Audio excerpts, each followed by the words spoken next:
So Allison, let's say an agency makes the decision to move forward with a digital intelligence strategy.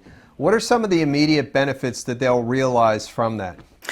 Well, I think there's a lot of, time to evidence is one that's just obvious off the bat. The ability to connect those dots and, take a piece of data or a collection of data and actually turn that into something that is a legitimate, traceable, verifiable piece of evidence. That's number one. You're able to see the big picture as an investigator much more quickly.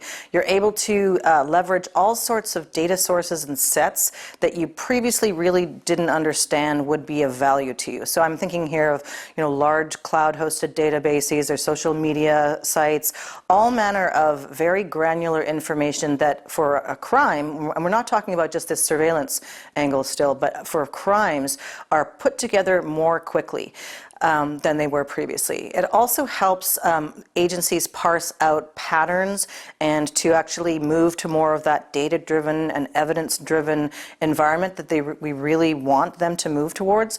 And that's just not singularly about looking outward either. It's also about looking inward to understand how they're using their own internal data sets better to understand, who those regular people that are, churning through the system are, what resources they actually need so that they can lessen sort of the impact, the overall aggregate amount of, petty crime in some cases, but, who are the people that we really should be paying, the most attention to because they are the most violent criminals or the ones that cause the most trauma, as opposed to spending all of our time, addressing those repeat offenders who are just more about social nuisance. So I think that there's some obvious immediate benefits.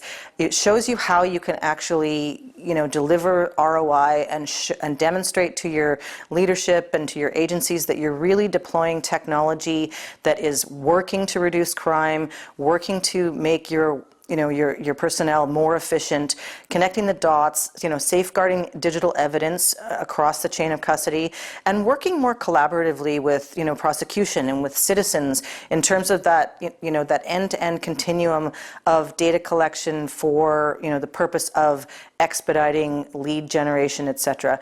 So overall, I think it just actually gives us this sort of same kind of, satisfaction that we get with like a lot of our consumer apps that we have, the ease with which you're able to do something, easy by ordering, pizza online and having it delivered, or other things that we take as, for granted now in a consumer capacity. I think it brings digital intelligence and forensics and investigations up to a different level of finesse. And I think that's really important as the crime that we're looking at becomes more complex, as it becomes more shrouded and clouded by digital technologies themselves, and as that they become more mobile enabled in terms of them, transgressing digital and jurisdictional boundaries all over the world. So I think that there's a number of immediate, benefits that are pretty obvious to law enforcement officials once they start down this path.